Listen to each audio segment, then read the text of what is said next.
ভারতের পশ্চিমবঙ্গে বিধানসভা নির্বাচনে বিজেপির জয় বদলে দিচ্ছে রাজ্যের দীর্ঘদিনের রাজনীতির চিত্র।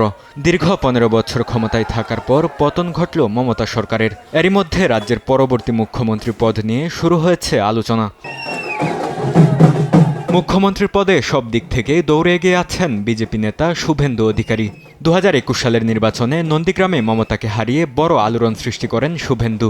এরপর বিরোধী দলনেতা হিসেবে টানা ৫ বছর বিধানসভায় মুখ্যমন্ত্রী ও তৃণমূলের বিরুদ্ধে অত্যন্ত আগ্রাসী ভূমিকা পালন করেন। নানা রাজনৈতিক বিষয়ে পদক্ষেপের কারণেই বিজেপির প্রধান মুখ হয়ে ওঠেন, যার মাধ্যমে কেবল পূর্ব মেদিনীপুর নয়, পুরো রাজ্যের নেতা হয়ে ওঠেন শুভেন্দু।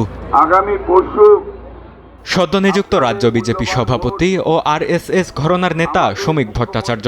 দলের ভিত্তি মজবুতে গুরুত্বপূর্ণ অবদান রাখেন এই নেতা। ২০২৪ সালের উপনির্বাচনে বসিরহাট দক্ষিণ কেন্দ্র থেকে জয়ী হয়ে রাজ্যের প্রথম নির্বাচিত বিজেপি বিধায়ক হন। তার ক্লিন ইমেজ এবং অভিজ্ঞতা তাকে মুখ্যমন্ত্রীর তালিকায় এগিয়ে রাখছে। রাজ্য বিজেপির আরেক পরিচিত মুখ স্বপন দাশগুপ্ত। দলের কেন্দ্রীয় নেতৃত্বের বেশ ঘনিষ্ঠ হলেও তার প্রশাসনিক অভিজ্ঞতার ঘাটতিকে দুর্বলতা হিসেবে দেখা হচ্ছে। আলোচনায় রয়েছে রাজ্য বিজেপির সাবেক সভাপতি দিলীপ ঘোষ ও সুকান্ত মজুমদারের নাম।